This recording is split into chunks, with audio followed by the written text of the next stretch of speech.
देवस्य धीमहि धियो यो नः प्रचोदयात्।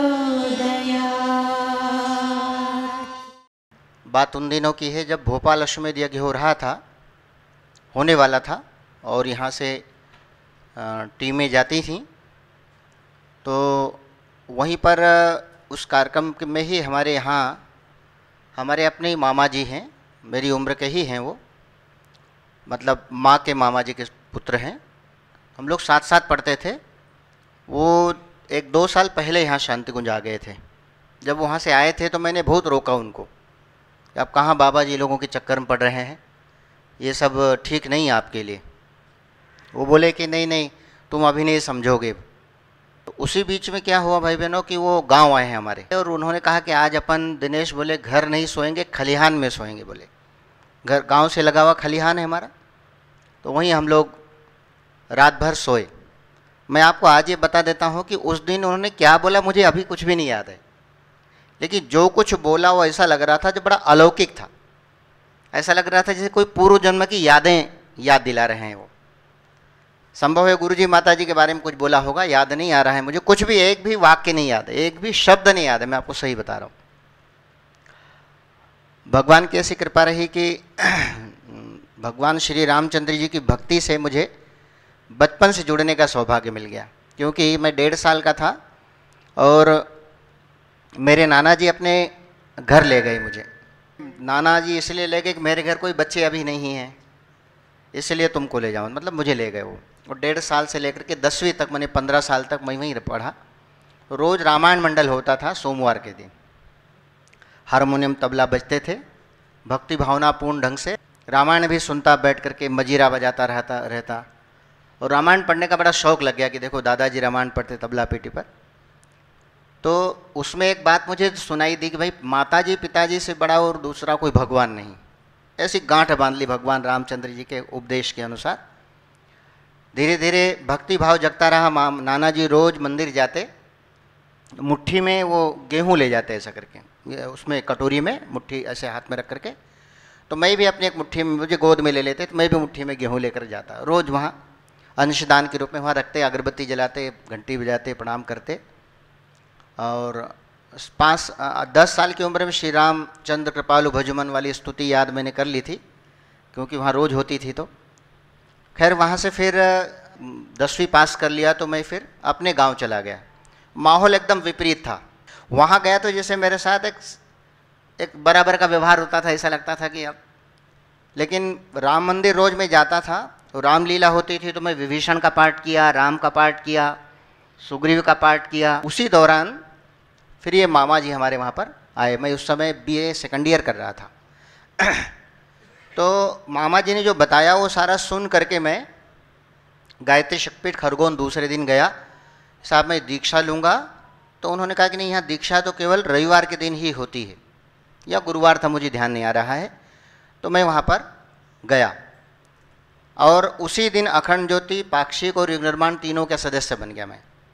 पैसे तो ननिहाल में तो कोई कमी नहीं थी, लेकिन घर गया तो ज़रा पिताजी हमारे सीधे साधे किसान, तो और इसके लिए तो पैसा और बिल्कुल नहीं देते वो। लेकिन मैं पिछड़ा वर्ग में आता हूँ तो स्कॉलरशिप का पैसा मुझे मिलता था, तो उसी में से मैंने अखंड ज्योति युग निर्माण के सदस्य में बन गया उसी दिन। और फिर 3 दिन या 5 दिन बाद फिर मैं दीक्षा लेने के लिए गया, तो जनेऊ पहन लिया। अच्छा एक बात और, मुझे मेरे नाना जी जनेऊ पहनते थे, तो मुझे आश्चर्य होता था कि नाना जी, मुझे न तो जिज्ञासा कभी हुई, न उन्होंने कभी मुझे बताया कि मैं जनेऊ क्यों पहनता हूँ। संभव वो गायत्री साधना करते रहे होंगे, मुझे नहीं पता।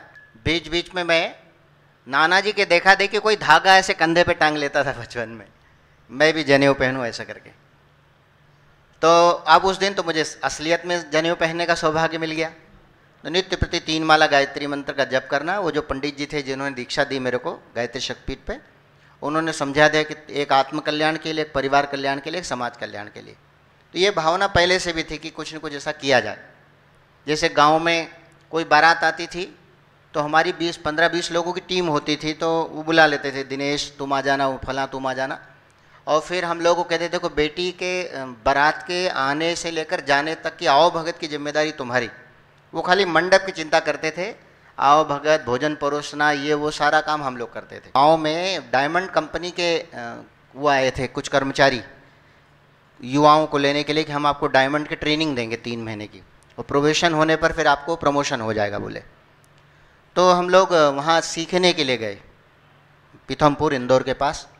उसके बाद भाई बहनों, पीथमपुर से मैंने एक पत्र लिखा श्रद्धेया जी के नाम, क्योंकि वंदनीय माता जी के बारे में मुझे वहाँ जानकारी मिल गई थी। किसी ने एक बहुत मतलब रफ ढंग से मुझे, अरे वो अम्मा जी है ना, वो डोकरी मर गई है बोले, ऐसा करके निमाड़ी शब्द बोला। वो मुझे अंदर से ऐसा लगा कोई अपना चला गया बिल्कुल।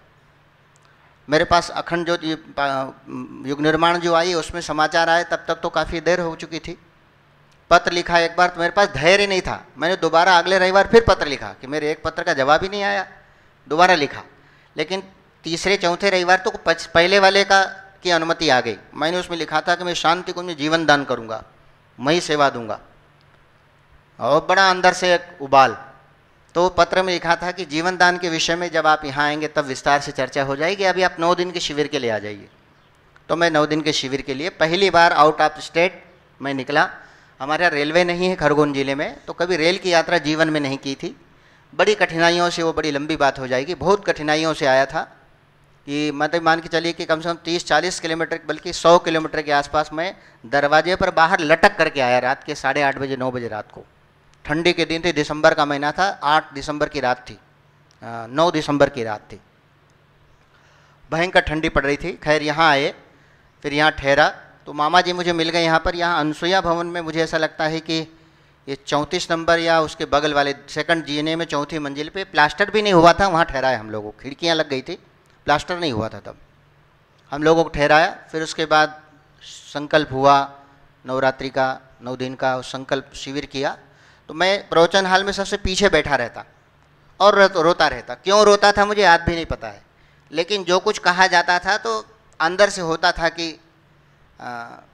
मतलब कुछ नई चीज़ है और कुछ है यहाँ हमारा संबंध। रोज़ रोता, एक दिन एक भी प्रवचन ऐसा नहीं होता था जिसमें मैं रोया ना हूँ। मैं पीछे इसलिए बैठता था कि आगे वाले लोग पीछे से देखेंगे मुझे रोता हुआ तो हंसेंगे मेरे को।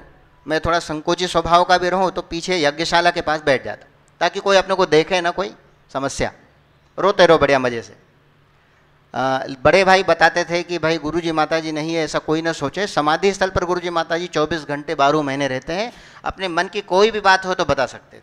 मन की कामना की इच्छा थी भी नहीं कि कोई कामना बताई जाए गुरुजी माताजी को, लेकिन ये जरूर कहता था गुरुजी कि गुरुजी इस शरीर से कुछ काम ले सकते हो, इस जीवन से, इस प्राणी से, तो मैं धन्य हो जाऊँ। क्या काम लेंगे, कैसे काम करूँगा, घर से आने की मेरी कोई संभावना नहीं है। ऐसा करके गुरुजी को मैं 19 तारीख को विदाई हुई तो गुरुजी से मैंने एक एग्रीमेंट किया कि 3 महीने में आप मुझे बुला ले तो मैं आ जाऊंगा, नहीं तो फिर मैं नहीं आ सकता। तो भगवान की ऐसी कृपा रही कि मैं जब वापस गया तो यहाँ से पढ़ा दिया था बड़े भाइयों ने कि भाई घर जाओगे तो घर वाले गालियाँ देंगे तो कुछ जवाब नहीं देना है, नीचे मुँह करके सुनते रहना है खाली बस। ये सूत्र मेरे को बहुत सब लोगों के लिए बहुत उपयोगी रहा, जितने मेरे साथी भी रहे। तो बस वहाँ जाकर पिताजी, दादाजी, नाना जी, मौसा जी, मित्र मंडली, जिनके जो मन में आए सो। पिताजी ने तो बहुत उल्टी सीधी गालियाँ दी, कभी नहीं दी ऐसी गालियाँ भी दी मुझे, और पूरे गांव वालों के सामने जलील किया। लेकिन हम कुछ भी नहीं बोलते थे, चुपचाप नीचे सिर कर लिया कि अपन को कहा हुआ है कुछ बोलना नहीं अपने को। तो वो समझ गए कि जवाब तो कुछ देता नहीं ऐसा करके। और फिर जब आखिरी में शांत हो जाते थे तो एक बात जरूर बोल देता था कि मैं एक दिन भाग जाऊँगा। अश्वमेध यज्ञ होने वाला था इंदौर का, ये थी अप्रैल 95 की बात। तो 19 मार्च को, ठीक 3 महीने बाद 19 मार्च को ही मुझे अंतःस्फूर्णा होती है कि अपने को समयदान देना चाहिए। अब इस संसार से अपना कोई ज़्यादा लेना देना नहीं है, क्योंकि पाक्षिक में 1 दिन में पूरा पढ़कर ख़त्म कर देता था, युग निर्माण योजना 2 दिन में और अखंड ज्योति 3 दिन। ऐसे ये 6 दिन में, उसके बाद शेष 24 दिन में प्रज्ञा अपने वो क्रांतिधर्मी साहित्य सेठ की पुस्तकें पढ़ता था। और वो पुस्तकें भी 1 दिन में 1 पुस्तक खत्म कर देता था। स्मृति विशेषांक मिल गया था, मामा जी मुझे लिटरेचर भेजते रहे। अब मैं वहाँ से इंदौर आ गया ठीक 3 महीने बाद, 19 मार्च को ही, 19 दिसंबर को यहाँ एग्रीमेंट किया समाधि स्थल पर, 19 मार्च को वहाँ स्फूर्णा हुई और मैं समयदान देने के लिए इंदौर आ गया। आदरणीय गौरीशंकर जी भाई साहब से मुझे मामा जी ने मिलवाया। भाई साहब ने कहा कि दिनेश, बोले जमुना इनको ले जाना, बालक को, मुन्ना कहते थे, ये मुन्ना को ले जाना, ये शिविर करने जाएगा। तो जमुना जी भाई साहब के साथ में वो टाटा 407 जो मिनी बस गई थी भोजनालय की, उनके साथ में यहाँ आ गया। इस बीच में उसमें एक और बात आई कि हम लोगों को कुछ 2-3 ग्वालियर तक अथवा आवलखेड़ा तक हम लोगों को एक ट्रक पर बैठा दिया। गेहूं खूब उत्पन्न हुआ था, तो गेहूं भर करके ट्रक आई थी वो। तो रास्ते में हम लोग वो ड्राइवर के केबिन के ऊपर बैठे हुए थे, तो रास्ते में पेशाब करने के लिए उतरे तो 4 लोग थे, 3 चढ़ गए, मैं छूट गया था पीछे, और ड्राइवर भी नींद में था, रात के जाने क्या 12-1-2 बज रहे होंगे, और मैं छूट गया रास्ते में गुना ग्वालियर के बीच में। ट्रक चली गई, घनघोर जंगल है और मैं अकेला हूँ, मेरे जेब में 1 रुपया नहीं है, लेकिन वो अंदर से जो विश्वास, आत्मविश्वास होता था कि गुरुजी माताजी अपने साथ 24 घंटे हैं, जो होगा देखा जाएगा। तो मैं आगे ना आकर मैं पीछे जाता हूँ, पीछे देखता हूँ कुछ हो तो पीछे एक ढाबे पर कुछ लालटेन जल रही थी, मैं वहीं पहुँच गया। मैं कुछ आवाज़ देता हूँ, उसके पहले ही ऐसा जैसे ढाबा मोड़ पर था, तो उधर से गाड़ी आती हुई दिखाई दी। मैं रुक गया, तो मैं पीले कपड़े में था ही, तो वो जमुना जी भाई साहब की गाड़ी थी, वो मिनी बस, वो पीछे से आ रही होगी, घंटा आधा घंटा पीछे रही होगी वो। उन्होंने देखा कोई पीले कपड़े वाला यहाँ आ रहा है, देखा तो ये तो दिनेश है, ऐसा करके वो जानते थे मैं भोजनालय में परोसता रहता था। तो अरे कैसे छूट गया, मैंने को ट्रक वाले भाई छोड़ गए, मुझे पता नहीं कैसे छूट गया। मैं फिर गाड़ी में बैठा लिया, रात के 1 बजे 2 बजे रात यहाँ आए, शिविर किया 1 महीने का, फिर इंटरव्यू हुआ, दुबे जी भाई साहब और इन लोगों ने इंटरव्यू लिया, जितेंद्र रघुवंशी जी और नमोनारायण पांडे जी भाई साहब इंटरव्यू लिया। तो हम लोगों ने फिर 1 महीने के शिविर में प्रवेश किया, संविधान लिया। संविधान देने के बाद में आवलखेड़ा में हम लोगों को यहाँ 24 जुलाई को 25 लोगों को आवलखेड़ा के कार्यक्रम की तैयारी के लिए यहाँ से भोजनालय की तैयारी आदि के लिए भेजा गया। तो मुझे टोली नायक बनाकर भेजा गया। तो वहाँ टोली नायक के रूप में ये कि भाई ये सब टीम को पूरी चलाएंगे, लीडिंग पर्सन के रूप में। तो गड्ढे खोदना, नालियाँ बनाना, खंबे गाड़ना, ये सब काम हम लोगों को दिया। उसी बीच में गाने बजाने का ज़रा शौक़ रहे, तो मैं डफली लेकर के, एक रामेश्वर भाई यहाँ बैठे हों, साहू जी, तो हम दोनों भाई अलग अलग पेड़ के नीचे आवलखेड़ा में, हम बैरागी हो गए, हम बैरागी हो गए, हम तो छोड़ चले घर बार, हम तो बैरागी हो गए करके खूब गाते थे। ऐसे 3-4 गीत, बैरागी वाले गीत आए थे उस बीच में। फिर उसके बाद भाई बहनों, आवलखेड़ा में मैंने 40 दिन का एक अनुष्ठान शुरू किया, एक समय भोजन का। उसी कक्ष में गुरुजी वाले, जिस कक्ष में गुरुजी को गुरुदेव ने दर्शन दिए थे, उसी कक्ष में खुला था कक्ष, वहाँ जाना कोई दिक्कत नहीं थी। 35 दिन मेरा 36 दिन का अनुष्ठान पूरा हो गया था, 4 दिन का बचा। इस बीच में वहाँ पर वो श्यामवीर सिंह जी भाई साहब और आदरणीय मिश्राज भाई साहब आ गए थे व्यवस्थापक के रूप में वहाँ पर। तो मैं बीच बीच में दोपहर के दिनों में डफली पर वहाँ गया करता था, शिविरार्थियों को जो प्रवचन शुरू होता उसके पहले, कभी हारमोनियम पर होता, कभी डफली पर। तो डफली पर मुझे ही बुलाते थे। तो इनको पता चल गया था कि डफली पर गाता अच्छा है, तो मुझे ही टोली नायक के रूप में 3 लोगों के साथ में साइकिल टोली में भेज दिया। एटा, अलीगढ़, मुरैना, इटावा, भिंड, मुरैना, ये सब इस वाले एरिया में खूब हम लोग चले। रात को तो हम लोगों को कहते थे लोग, देखो रात में निकलना मत, दुनारी बंदूक लेकर लोग निकलते हैं, मार देंगे तुमको। हम लोग रहे भावुक, अरे हमारे साथ तो गुरुजी है, कोई नहीं मारने वाला। तो कार्यक्रम करके 2 बजे रात को इस नगले से उस नगले चले जाएं, खाने पीने की कोई चिंता नहीं, कहीं भी जाओ, नए गाँव में सीधे गीत गाओ। 5-25 बच्चे आ जाते थे हमारे पीछे पीछे, और उसके साथ पीछे से वो हमको कहते थे, हम उनको कहते थे भाई शाम को हम यहाँ दीप यज्ञ करेंगे, प्रवचन होगा। गायन तो हम लोग तीनों भाइयों का, एक मदन सातपुते करके थे भाई, और एक साहू जी करके थे, मनहरण साहू करके। तो हम लोग गाते थे। तो शाम को गांव के प्रधान अपनी मन से ही कह देते थे कि भाई हमारे घर ही आपको तुमको खाना खाना है और यहीं सोना है। चबूतरे बड़े बड़े होते नगलों में, तो चबूतरे पर तख्त बिछा दिया, अपनी चादर कंबल होते थे, सो जाते थे। सवेरे वहीं से थोड़ा सा ईंटें उठाई, गोबर लिया, यज्ञ कुंड तैयार किया, यज्ञ कर दिया। तो इस प्रकार से अनुभूतियाँ इस रूप में हुई वहाँ पर कि हम लोग रात बेरात भी कहीं आते जाते थे, हमको कोई कुछ दिक्कत नहीं होती थी। जबकि सुनने को मिलता था कि फलां गांव के बगल में आज एक मर्डर हो गया, वहाँ पर उसको गोली मार दी, वहाँ पर ऐसा हो गया, रोज़ सुनने को मिलता था। लेकिन हम लोगों के साथ भगवान की कृपा से कोई घटना नहीं हुई। उसके बाद में हम लोग यहाँ वापस आए जुलाई अपने फरवरी या जनवरी के महीने में। आदरणीय गौरीशंकर भाई साहब ने यहाँ तक्षशिला नालंदा की छत पर हम लोगों की गोष्ठी ली। उन्होंने एक बात हम लोग को कही थी, मुझे वो बात अभी तक याद है। उन्होंने कहा था कि देखो हमारा मिशन गंगा जी जैसी है, गंगा जी का बहता पानी है, निर्मल भी है और अविरल है।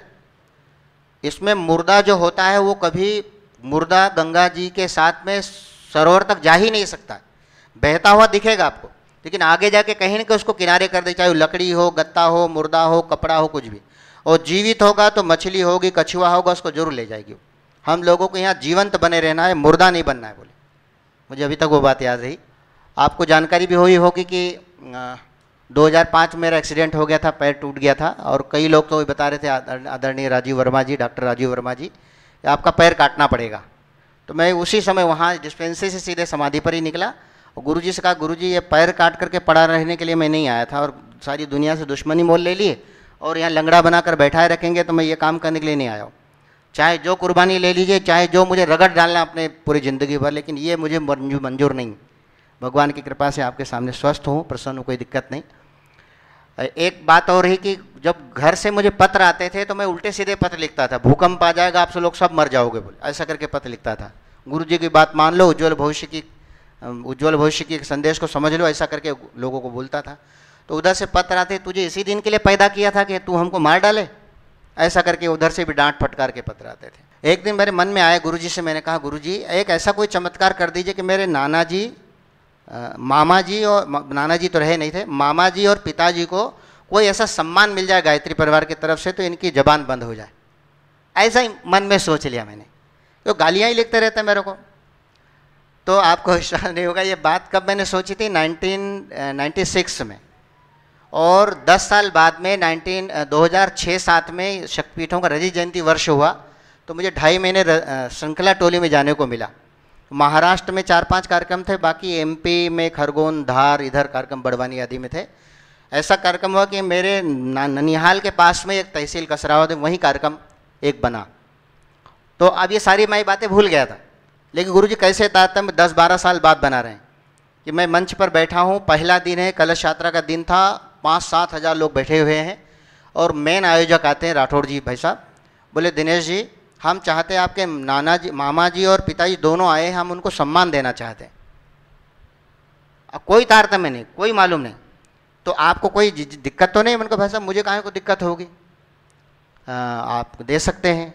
और न मामा जी को सूचना न पिताजी को सूचना, लेकिन दोनों आए हुए थे, और 5-7 हज़ार लोगों के बीच में दोनों को मंच पर बुलाया, श्रीफल दिया, शॉल दी, तिलक लगाया, और फिर थोड़ी देर उनकी बात भी उन्होंने, उनकी मेरा पालन कैसे किया ऐसे करके उनसे बात भी कहलवाई उन्होंने।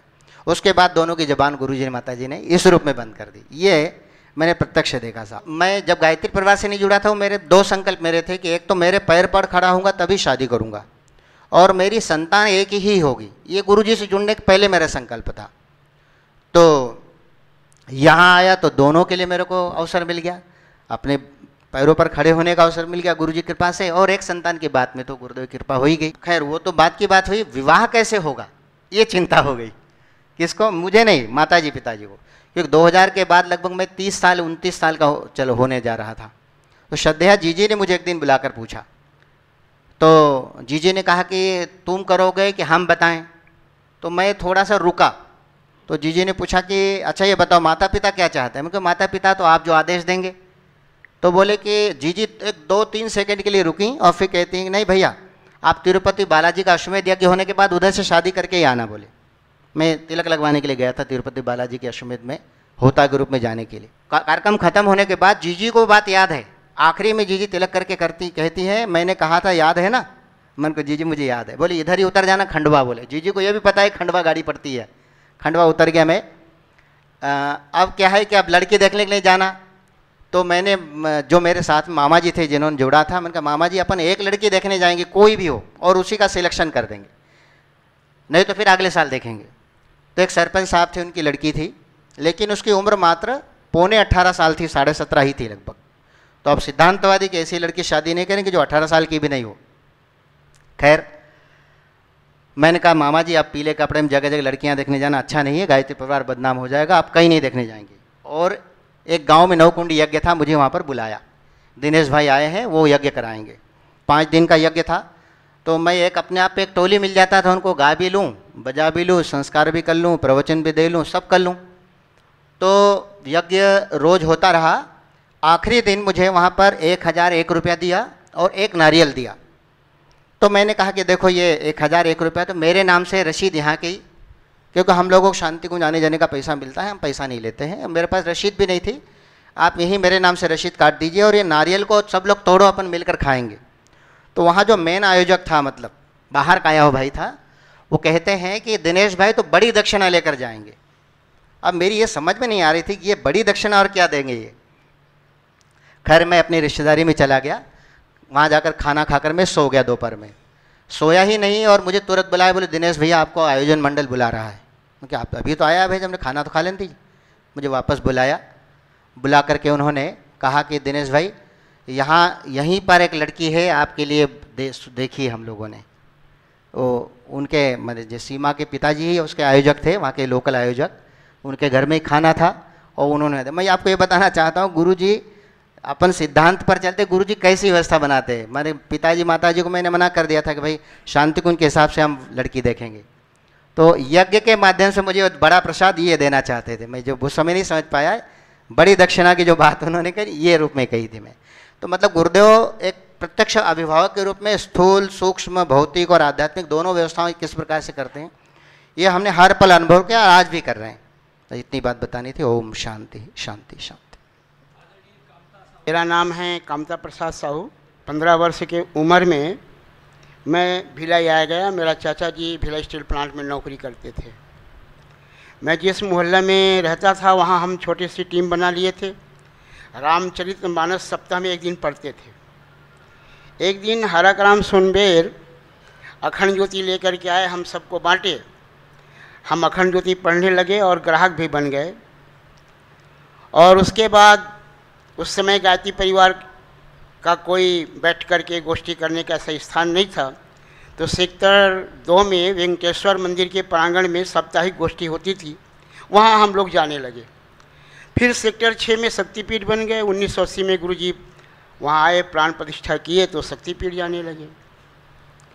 ये जुलाई अगस्त का महीना रहा होगा 1980 में। मैं रामशंकर पटेल और हरक राम सोनबेर हम शक्तिपीठ गए थे, तो वहाँ हमने पत्रिका खरीदा। तो जुलाई या अगस्त है, याद नहीं है। पत्रिका के जिल्द में यानी कवर में चरणपीठ की फ़ोटो छपी हुई थी। तो उस समय शक्तिपीठ, प्रज्ञापीठ, चरणपीठ और किराए के कोई कमरा लेकर के मिशनरी गतिविधि चलाने के बारे में गुरुजी के निर्देश थे। हम जब शक्तिपीठ से लौट के आए तो रास्ते में पानी गिरा, किसी तरह से भागते भीगते रामनगर पहुँचे और रामशंकर पटेल जी के यहाँ बैठ के हम लोग विचार करने लगे। विचार में ये आया कि यार इतने दूर शक्तिपीठ जाते हैं, इससे अच्छा क्यों ना हम अपने मोहल्ले में कोई गतिविधि चलाएं। तो उसमें देख करके याद आया कि परम पूज्य गुरुदेव ये छापे थे कि 250 रुपये में 6 फीट बाई 6 फीट की चरण पीठ के लिए चबूतरी बना करके और चरण चिन्ह बना करके गतिविधियां चलाई जा सकती है। तो हमने कहा भाई, हम में से किसी ने कहा कि यार हम लोग शक्तिपीठ नहीं बना सकते, प्रज्ञापीठ नहीं बना सकते, चरणपीठ तो बना सकते हैं। तो रामशंकर पटेल ने कहा 100 रुपया मैं देता हूँ। हरक राम सोनबेर जी बोले भाई 100 रुपया मैं देता हूँ। मैंने कहा भाई 50 रुपया मैं देता हूँ। तो अब वो शांति कुंज जाना होगा आशीर्वाद लेने के लिए, संकल्प लेने के लिए, और वो चरणपीठ के जो हैं चिन्ह पादुका का वो लेकर के आने के लिए कौन जाएगा।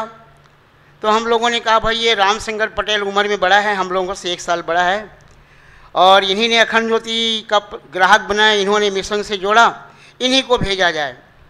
तो हरक राम सोनबेर जी बोले भाई मेरे पास तो पैसा नहीं है, कल रविवार है, बैंक बंद है। रामशंकर पटेल जी भी हाथ हिला दिए, मेरे पास भी पैसा नहीं है।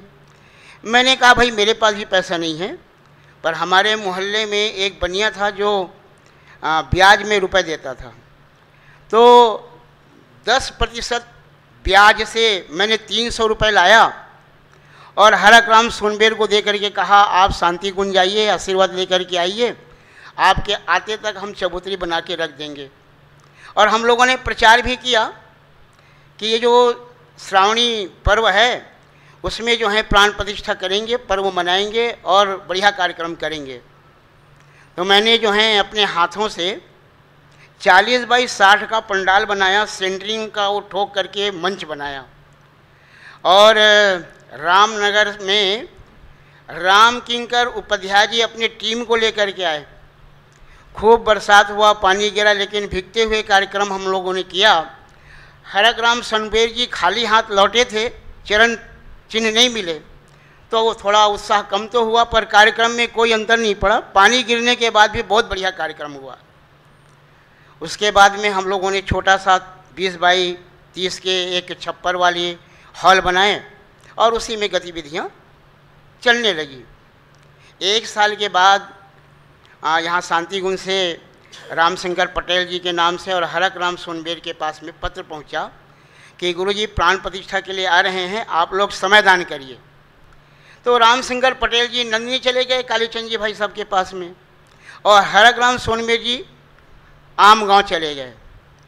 हरक राम सोनबेर जी ने एक अंतर्देशीय चिट्ठी लिख के भेजा कि ये गांव बहुत छोटा है, यहाँ छोटी सी मंदिर है, परम पूज्य गुरुदेव आ रहे हैं, यदि आप चाहो तो मंदिर बना लो, प्राण प्रतिष्ठा के लिए गुरुजी जरूर आएंगे, ऐसे मुझे विश्वास है।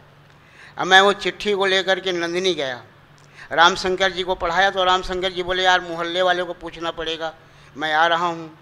रामशंकर जी आए, मोहल्ले वालों को इकट्ठा किए और वहाँ गोष्ठी हुई तो सर्वसम्मत से पास हो गया कि गायत्री माता की मंदिर बननी चाहिए।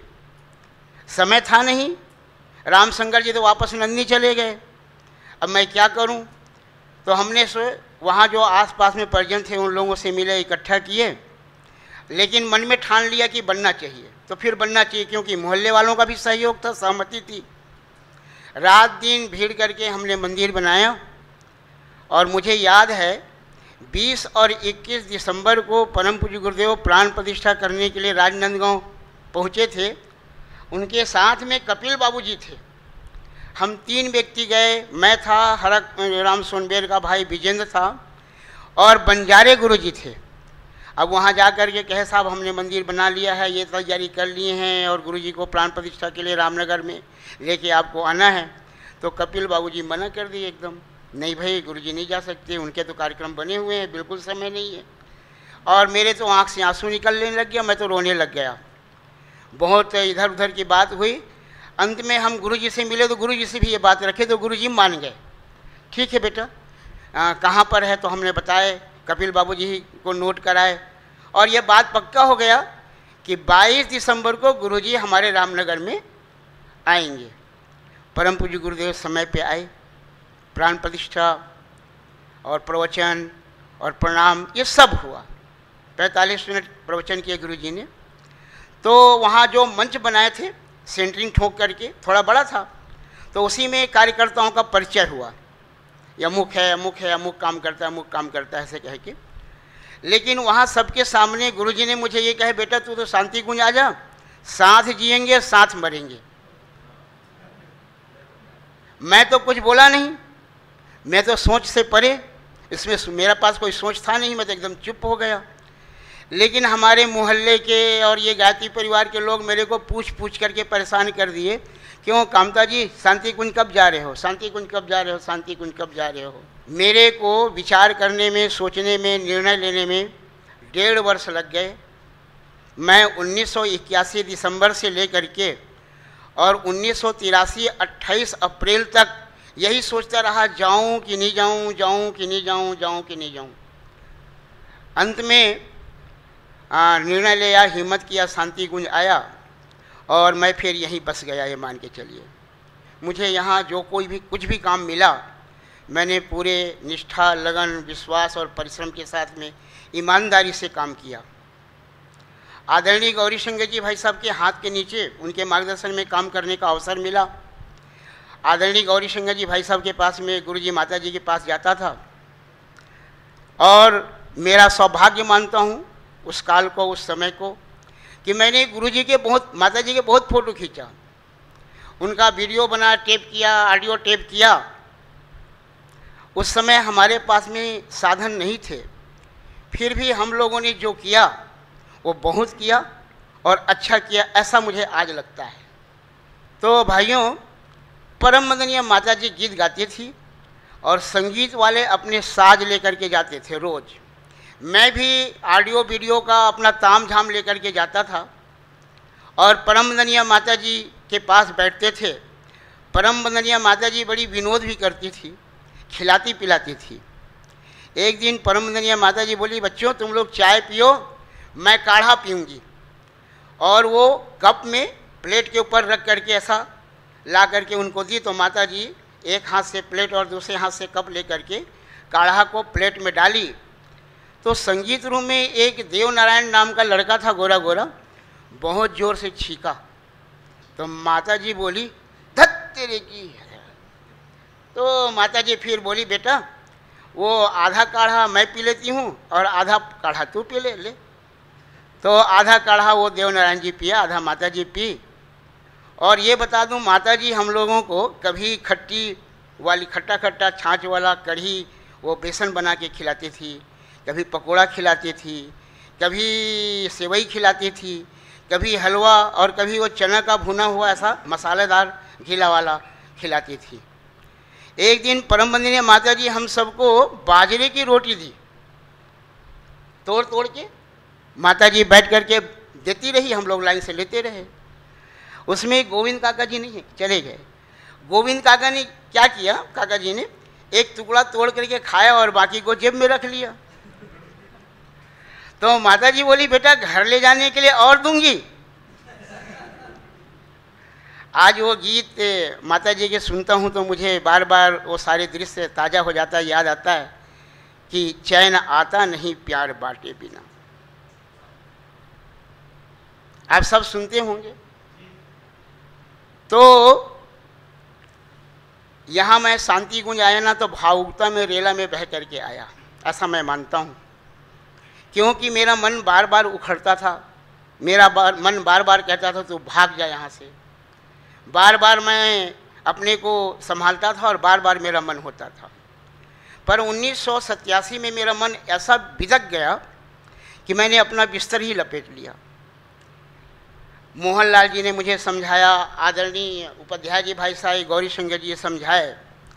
एक दिन मैं गौरी शंकर जी भाई साहब के साथ में ऊपर गया तो गुरु जी ने कहा, क्यों रे तू घर जाना चाहता है, चला जा, ना तो तेरे को सुख मिलेगा, शांति मिलेगी, ना चैन। तू जहाँ कहीं भी जाएगा तुझे धिक्कार ही धिक्कार मिलेगा। जब अंगूर पकता है तो कौआ के गला में कंठ रोग हो जाता है, बेचारा अंगूर खा नहीं पाता। तू 2 कौड़ी का था, 2 कौड़ी के होकर मरेगा। क्या चाहिए तेरे को? 2000 तक रुक जा। कपड़ा चाहिए, मकान चाहिए, रोटी चाहिए, माता जी देती है। और एक चौथी चीज है श्रेय, सम्मान। बेटा तेरे ऊपर अनायास बरसेगा। और मेरे को बहुत श्रेय और सम्मान मिला और आज भी मिल रहा है। मैं शांति कुंज में जो भी कार्य किया वो उस काबिल मैं नहीं हूँ। मैं आपके बारे में नहीं जानता, पर अपने आप के बारे में जानता हूँ कि मेरा औकात क्या है, योग्यता क्या है।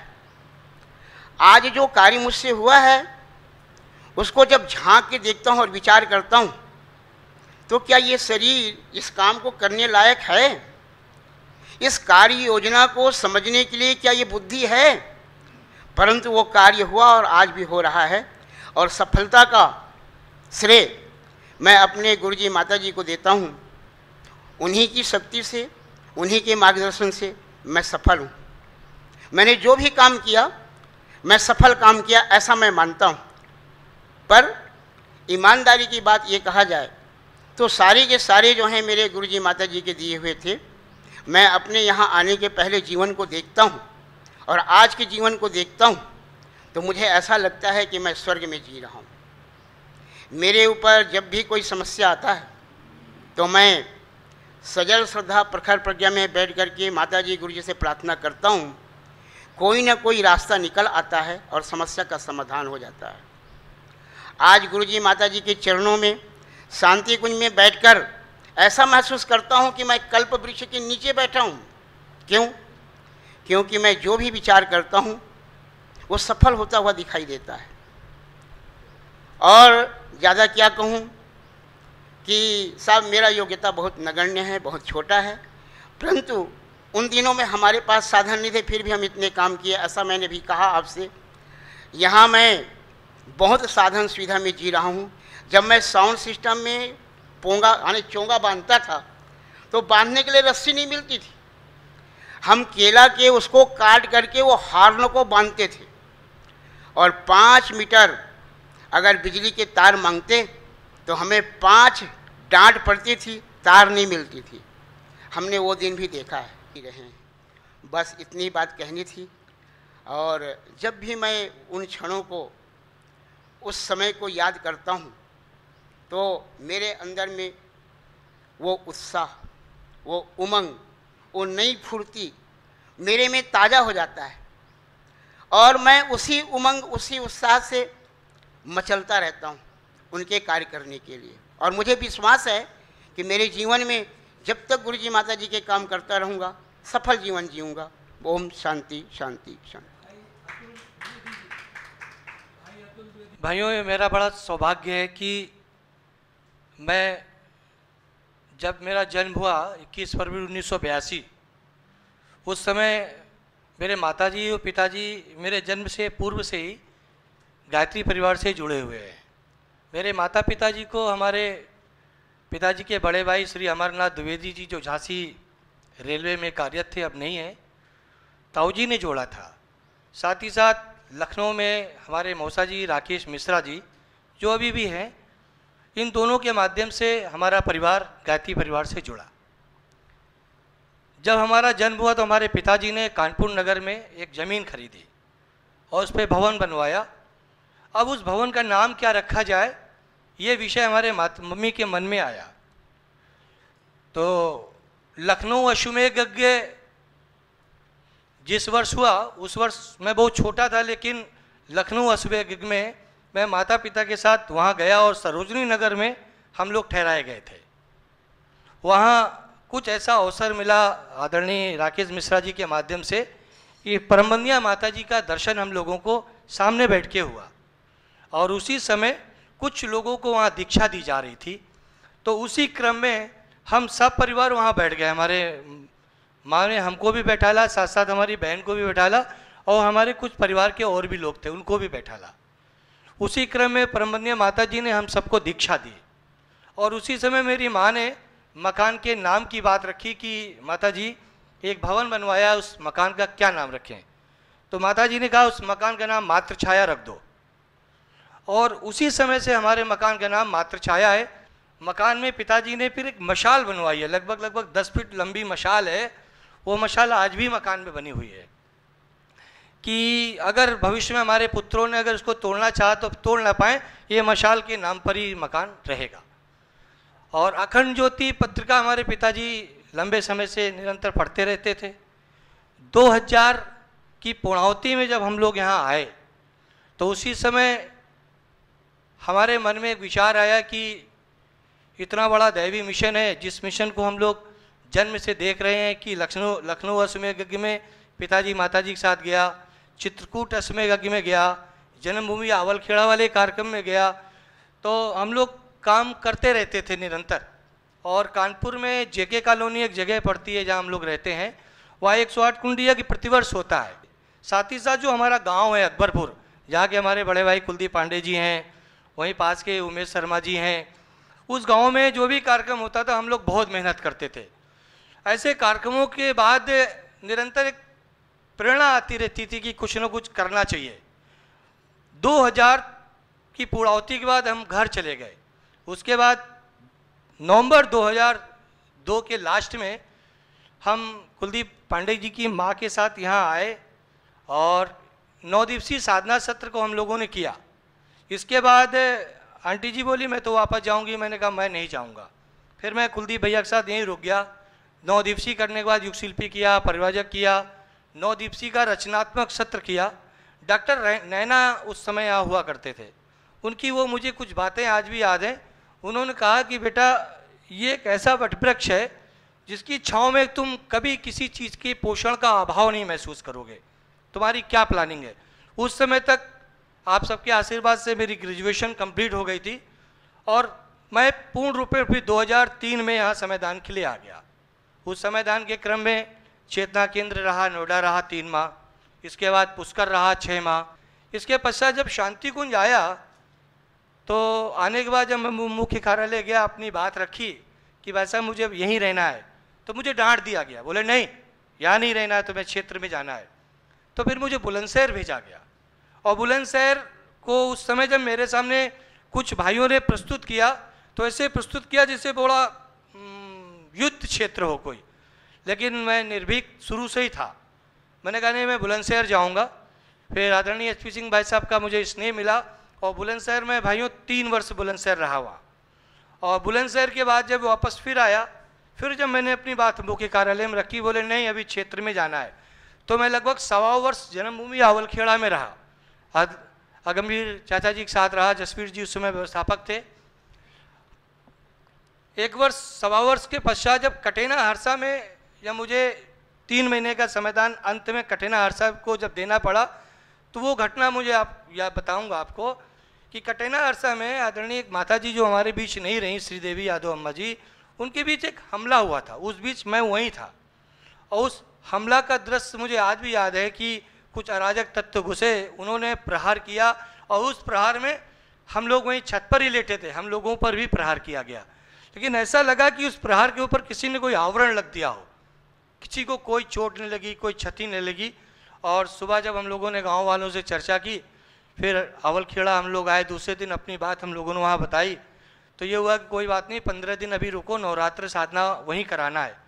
नवरात्र साधना में कुछ ऐसा ईश्वर की कृपा रही कि लगभग उस कार्यक्रम में 400 से 500 लोगों की उपस्थिति हुई और लोगों ने कहा कि बहुत लंबे समय बाद ऐसा प्रयास हुआ कि इस गांव में इतना अच्छा नवरात्र पर्व संपन्न हुआ है। उस कार्यक्रम के पश्चात हम लोग आवलखेड़ा आ गए। इसके बाद फिर देव सहयोग से शांति कुंज आ गया है। शांति कुंज आने के बाद यहाँ सभी बड़े भाइयों से आकर के मिला और तब से निरंतर मैं यहीं अपना योगदान दे रहा हूँ। लेकिन इस योगदान के पीछे मेरी मेन चीज़ क्या रही वो मैं बताऊँगा। 99 में मैं कानपुर से महाराष्ट्र गया और महाराष्ट्र में मैं किसी मित्र के यहाँ कार्यक्रम में गया था, औरंगाबाद गया था। औरंगाबाद के बाद जब मैं वापस आ रहा था तो रास्ते में क्या हुआ कि मेरे साथ एक घटना घटित हो गई। मेरा बैग गायब हो गया। बैग गायब होने के साथ साथ मेरी पॉकेट में जो पैसे थे वो भी निकल गए। पैसे निकलने के साथ साथ मेरा जो टिकट था वो भी निकल गया। अब मेरे पास कोई साधन नहीं था कि मैं कानपुर कैसे पहुंचूंगा। अगर टीटी आता है, अगर मेरे से टिकट मांगता है तो मैं क्या आंसर दूंगा उसको।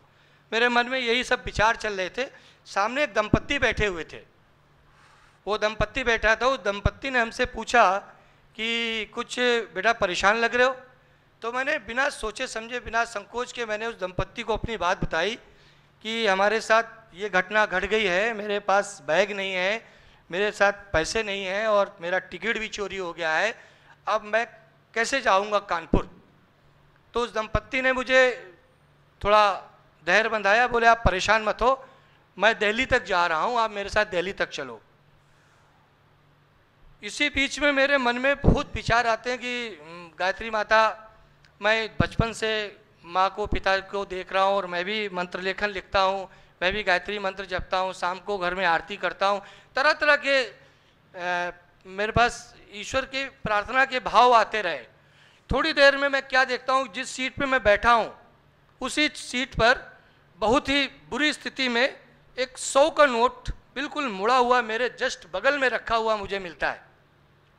मेरी निगाह उस 100 के नोट पर पड़ती है तो मेरा उल्टा हाथ मेरे बैग से यूँ पीछे जाता है और मैं 100 का नोट यूँ उठा लेता हूँ। उठाने के बाद मैं उसको पॉकेट में रखता हूँ। पॉकेट में रखने के बाद मेरे सामने जो सीटें जो बनी हुई, मैं उन सबसे पूछता हूँ किसी का कुछ खोया तो नहीं है। तो कोई बोलता है मेरा कुछ भी नहीं खोया है। फिर मैंने पूछा स्पष्ट रूप से कि मुझे 100 रुपये मिले हुए हैं गाड़ी में, किसी के 100 रुपये तो नहीं गिर गए। तो एक बहन वहाँ जो सामने बैठी होती है दूसरी, वो अपनी पर्स निकालती है। वो जब पर्स निकालती है, पर्स को अंदर खोलती, बोलती नहीं मेरे सारे पैसे ठीक हैं। फिर वो बहन बोली नहीं मेरे 100 रुपये कम है। तो बगल में उसका जो हस्बैंड बैठा है वो बोलता है तुम नासमझी वाली बात मत करो, जब पर्स तुमने अपने अंदर से निकाली है, पर्स से निकाली है, उस पर्स की तुमने जिप को खोला है, तो चेन के अंदर से 100 रुपये कैसे गायब हो जाएंगे? चेन के अंदर से 100 रुपये कैसे गायब हो जाएंगे? बिल्कुल मेरा रोम रोम रोमांचित हो उठा, मैं गुरुदेव के प्रति नतमस्तक हुआ और मैंने उसी समय संकल्प लिया कि जिसने मुझे इस विपदा से निवारा है, मैं उसके कार्य के लिए कभी भी अपने आप को पीछे नहीं करूँगा। जब मैं घर पहुँचा, माता पिता को सारी घटना बताई। उस दंपत्ति ने मुझे दिल्ली उतारा। दिल्ली उतारने के बाद मुझे ISBT ले गया। आई डोंट नो, मैं ISBT कभी भविष्य में गया नहीं था, दिल्ली स्टेशन कभी अकेले गया नहीं था, बट उस दंपत्ति ने मेरी पूरी हेल्प की।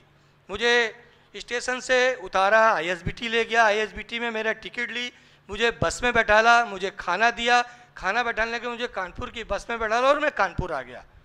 कानपुर आने के बाद जब मैंने अपने माता पिता को बात बताई तो उनके मुंह से एक ही बात निकली, बेटा वो गुरुदेव थे जिन्होंने तुम्हारी रक्षा की और तुम्हारी सहायता की और तुम्हें अपने गंतव्य तक पहुंचाया। नहीं ऐसे इस भविष्य का काल में कुछ भी हो सकता था। और मैं जब घर गया 2003 में, फिर मैं पूर्णतः शांति कुंज संविधान के लिए आ गया। जिस सत्ता के संरक्षण में हम यहाँ रह रहे हैं, वो सत्ता निरंतर हमको अपदीपोभव के रूप में प्रकाशित कर रही है।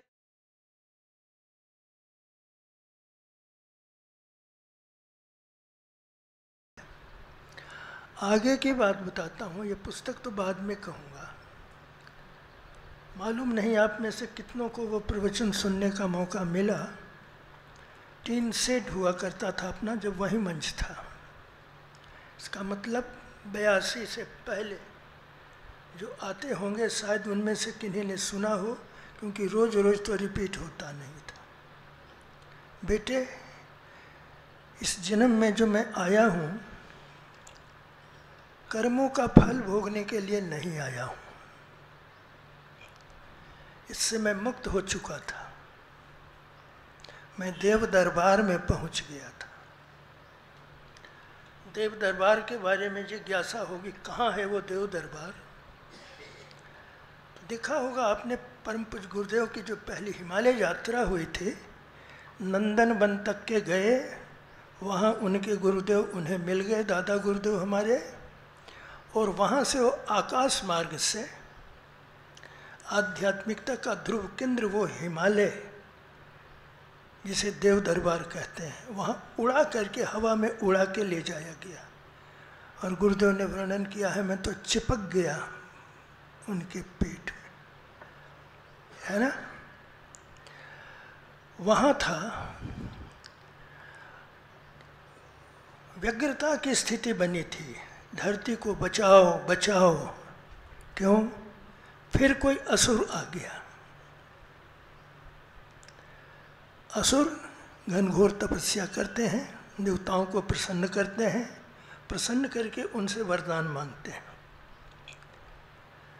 और देखिएगा, पुरातन से अभी तक के असुरों का वरदान ऐसा मांगते हैं, रूप बदल बदल के, जिसका मूल सार होता है कि मैं अमर हो जाऊं। और देवता वो वरदान दे देते हैं। अमर होने के बाद देवताओं की जड़ खोदना वो शुरू करते हैं। चाहे हिरण्याक्ष की देखिए, हिरण्यकशिपु की देखिए, रावण की देखिए, भस्मासुर की देखिए, किसी की, उसी की जड़ खोदना चाहते।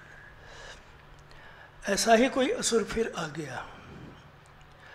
किसी को जाना पड़ेगा बचाने के लिए। भाई कौन जाए? सबकी निगाहें एक दूसरे की तरफ, कौन जाए? अंत में सबकी दृष्टि मेरे ऊपर पड़ी और कहा गया, जाना आप ही को पड़ेगा। क्यों? मुझे ही क्यों? मैं तो अभी थोड़े दिन पहले आया हूँ, मुझसे बहुत पहले से लोग आए हुए हैं, रेस्ट लिए हुए, उनको भेजा जाए। नहीं नहीं, आपके जाने से ही बात बनेगी। मैंने कहा समूह का निर्णय है, चला जाऊँगा, लेकिन अकेला जाके क्या करूँगा? सब ने मिल के कहा हाँ आपकी ये बात ठीक है। फिर आप उनको ले जाइए जिनके ले जाने से आपका काम बन जाए। ध्यान दीजिएगा। गुरुदेव ने कहा बेटे मुझे ब्लैंक चेक मिल गया, मैंने आंखें मूंदी और पिछले ज़मानों में गया, द्वापर में भी, त्रेता में भी, सतयुग में भी, और जिन जिन आत्माओं ने उस समय साथ दिया था मुझे, उनसे मैं इशारों में आंखों ही आंखों बात करता गया और उनने जाने की अनुमति दी। मैंने देखा इतनी बड़ी जमात खड़ा हो गई, अगर सबको एक बार धरती पर उतारा जाए तो क्योस मच जाए। तो क्या किया, मैंने सुई धागा लिया और उन सब की एक माला गूंथी। ये वही जमात है, ये छूटे नहीं, भटके नहीं, पटके नहीं, माला गूंथी। मैंने एक काम किया केवल, उस माला का एक नाम दे दिया है। क्या नाम है? वही माला है गायत्री परिवार। कालक्रम से इसके लोग धरती पर उतारे जा रहे हैं। शतरंज की बाजी देव दरबार की बिछी हुई है, देवासुर संग्राम के, जिनका जहाँ रोल आएगा वो मोहरा वहाँ चला दिया जाएगा। यही चल रहा है। ये उनका प्रवचन हमने सुना और मेरे भीतर में वो घर कर गया, है ना। उन्हीं के लिखे हुए सारी पुस्तकें हैं। कल समाप्त हुआ कौन वाला? परिवर्तन के महान क्षण। क्या देखा है आपने उसमें? विज्ञान के उलटवासियाँ। विज्ञान कौन? जिसने साधन सुविधाओं से दुनिया को इतना संपन्न बना दिया, इतना संपन्न बना दिया, जिसके बारे में गुरुदेव कहते हैं किसी भी जमाने में इतनी सुख सुविधा के साधन नहीं थे, न सतयुग में, न त्रेता में, न द्वापर में। आज वो सारे हैं, लेकिन उसके साथ साथ एक चीज़ और उसने कर दी। क्या? प्रत्यक्षवाद का नारा दे दिया और कहा perception is the only source of knowledge. हमारे ज्ञानेंद्रियों की पकड़ में आ जाए वही सच है। हमारे बुजुर्गों ने कहा जड़ चेतन गुण दोषमय विश्व के न करतार। सृष्टि जड़ और चेतन के सहयोग से बनी है। ये चेतन पक्ष उनकी पकड़ में नहीं आ रहा है। उनका पूरा खेल जड़ तत्व पर टिका हुआ है ना। उसी से खेल रहे हैं और चेतन के बारे में कहते हैं वो हमारे प्रयोगशालाओं की पकड़ में कहीं नहीं आया है। फिर मैं कैसे मानूँ इसको? अरे तो पिछले युग के असुरों ने क्या कहा था? यही ना किया था, भगवान नाम की कोई सत्ता नहीं, जो हूँ सो मैं हूँ और मैं जो कहूँ सो होगा।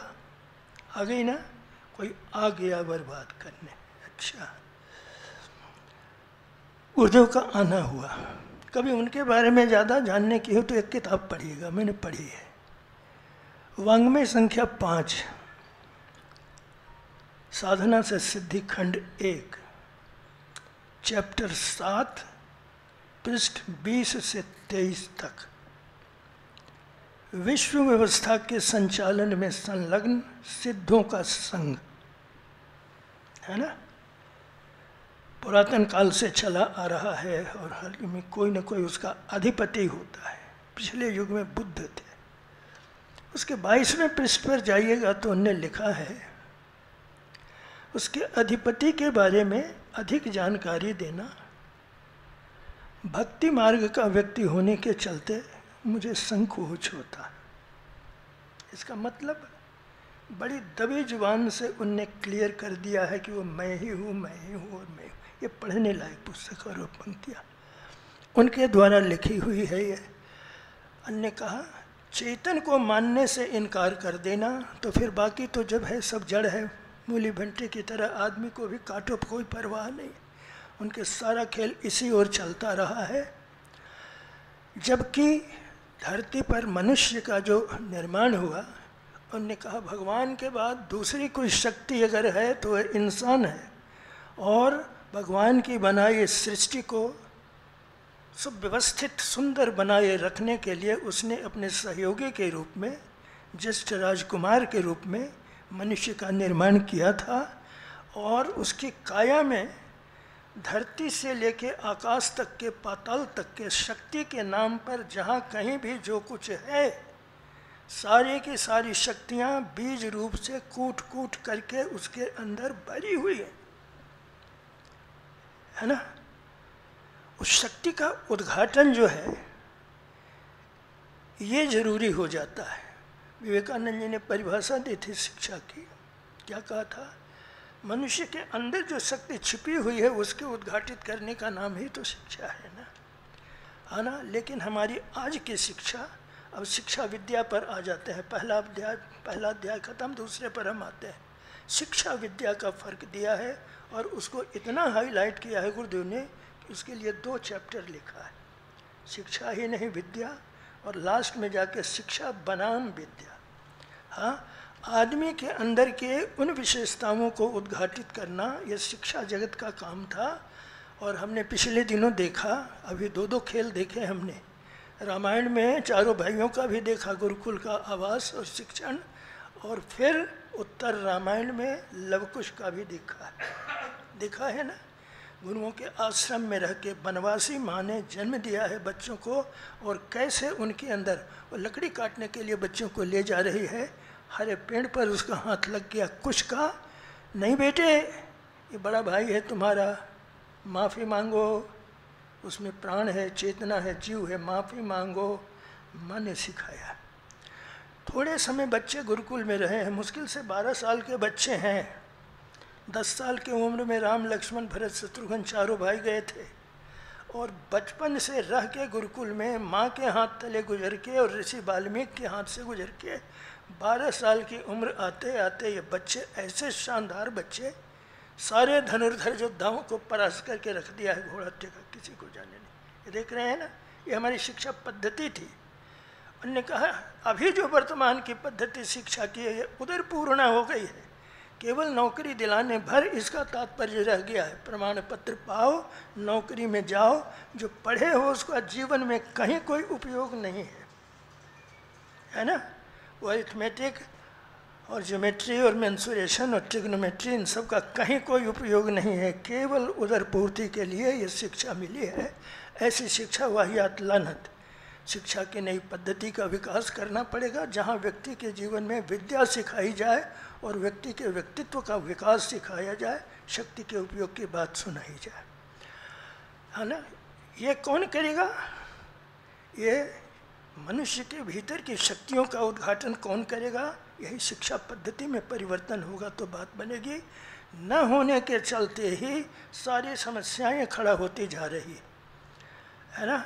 मैं ही सब कुछ, इसका मतलब व्यक्ति का अहंकार इतना बढ़ता जा रहा है कि उस अहंकार ने जीवन के सारी रीति नीतियों को बर्बाद करके छोड़ दिया। चाहे वो विवाह शादियों का खर्च हो, चाहे मृतक भोज का खर्च हो, चाहे और कुछ हो, आदमी इतना अपव्ययी, इतना ज़्यादा फैशन परस्त, सोने चांदी के आभूषणों से लदा हुआ, किस लिए?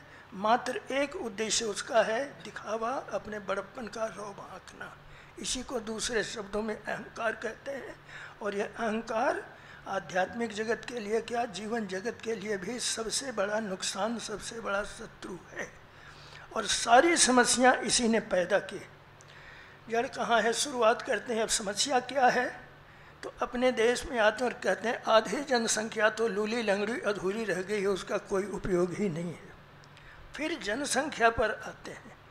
जनसंख्या इतनी तीव्र गति से बढ़ी है, पिछले 2000 से पहले इस धरती की आबादी केवल 30 करोड़ थी, और आज की आबादी उस समय 600 करोड़ उन्होंने लिखा था, अब 700 करोड़ को टॉप कर गया। इसका मतलब एक व्यक्ति के जिम्मे जितनी ज़मीन, जितने सुविधा साधन उपलब्ध होते थे, उसमें अब कम से कम 25 व्यक्तियों का हिस्सा बांटना पड़ेगा। नतीजा वो कम पड़ेगा तो दोहन होगा। अब दोहन कैसे हो? तो कल कारखाने बढ़ा के साधन बढ़ाए जाएं, चाहे धरती के उपजाऊपन को बढ़ाया जाए। अब उसमें केमिकल रासायनिक खादों को दे करके उपजाऊ जो बनाया जा रहा है, वो जहरीला खाद व्यक्ति के स्वास्थ्य को खराब कर रहा है, टीबी कैंसर तक के पैदा कर रहा है ना। औद्योगिकरण की जो बात आई है तो उससे छूटने वाला धुआं वायु प्रदूषण पैदा कर रहा है। उसके द्वारा निकलने वाले केमिकल्स जो नदियों में बहाए जा रहे हैं, गंगा जमुना जैसी सद्य सलीला नदियाँ, पवित्र नदियों का पानी भी दूषित। अभी आप लोग कह रहे थे, हम तो नहीं गए, शायद दूसरे दिन शशिकांत कह रहे थे, भाई साहब गंगा जी का जल इतना निर्मल हो गया है कि देखते बनता है। धन्य है कोरोना का, अभी सारी चीज़ें बंद हैं, तो यहाँ से लेके गंगा सागर तक के और यमुना भी अपने इलाहाबाद तक के पवित्र निर्मल जल दिख रहा है। कारखाने बंद हैं, इस नाते ये क्लियर हो गया प्रदूषण इनके द्वारा हो रहा है। अन्न का संकट, वायु का संकट, वायुमंडल का संकट, वातावरण का संकट है ना, ये सारी संकटें इस समय है। संशोधन कौन करेगा, कैसे बदलना जाएगा, तो उसमें उनने कहा है देखो सारी चीज़ें एक तरह से होगी, आदमी के दृष्टिकोण का परिवर्तन करना पड़ेगा तो परिस्थितियां सब बदल जाएगी। दृष्टिकोण का परिवर्तन करना पड़ेगा।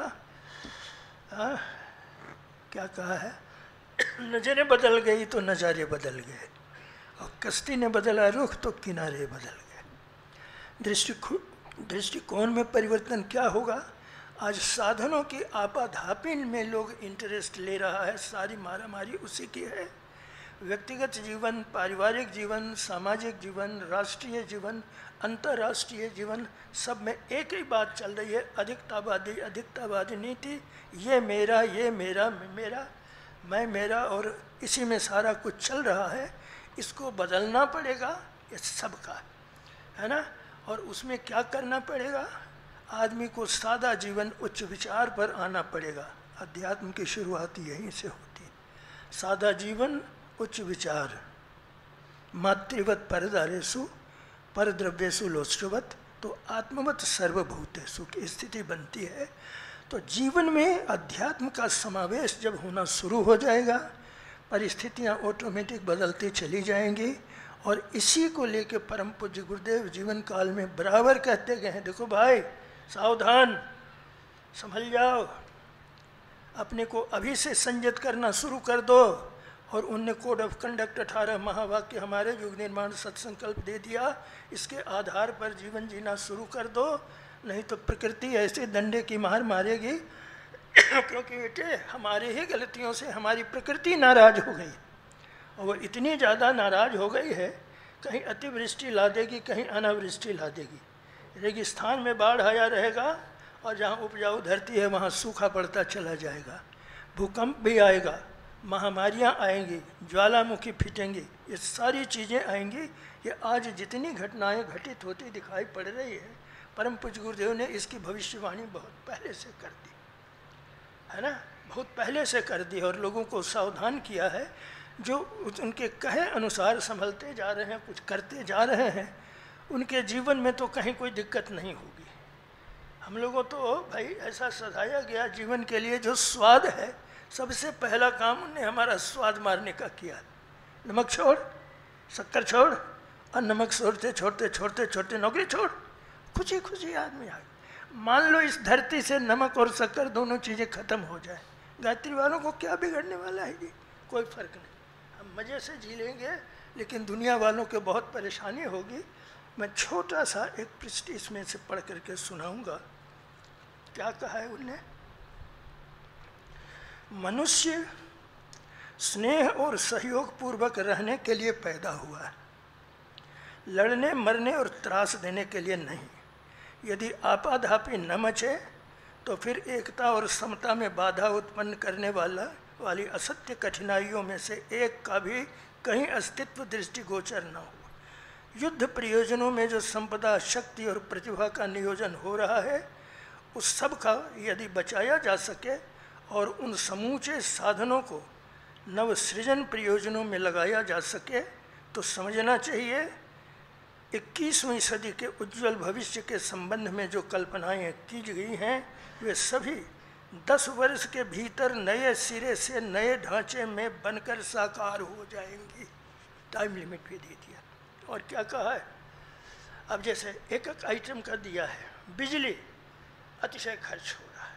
क्या कहा, बिजली का अतिशय उत्पादन के लिए अब अणु ईंधन का इस्तेमाल किया जा रहा है। विकिरण कितना बढ़ेगा, इसकी बढ़ोतरी चल पड़े तो आणविक राख और विकिरण का नया महादैत्य पैदा हो जाएगा, जिससे जान बचाना मुश्किल पड़ेगा। इसका विकल्प क्या हो सकता है, एक ही विकल्प हो सकता है कि स्थानीय साधनों से छोटे बिजली घर जनरेटर स्तर के बनाए जाएं और उनके उत्पादन से 1-2 हॉर्स पावर से चलने वाले छोटे कुटीर उद्योग चलाकर ऐसे ऐसे समाधान भी वो देते चले गए हैं। समाधान वाली बात हम अपने भाई जो कल आएंगे उनके लिए छोड़े देते हैं। जय माता जी की।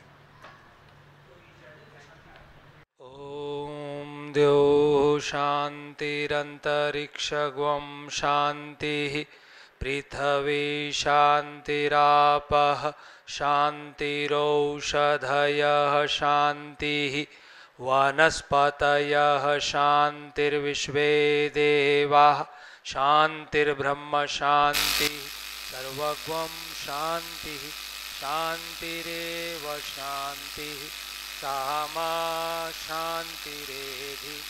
ओम शांति शांति शांति सर्वारिष्ट शांतिर्भवतु। YouTube चैनल शांति कुंज वीडियो गायत्री परिवार को सब्सक्राइब करें एवं बेल आइकन जरूर दबाएं ताकि गायत्री परिवार की विभिन्न गतिविधियों की जानकारी आपको मिलती रहे।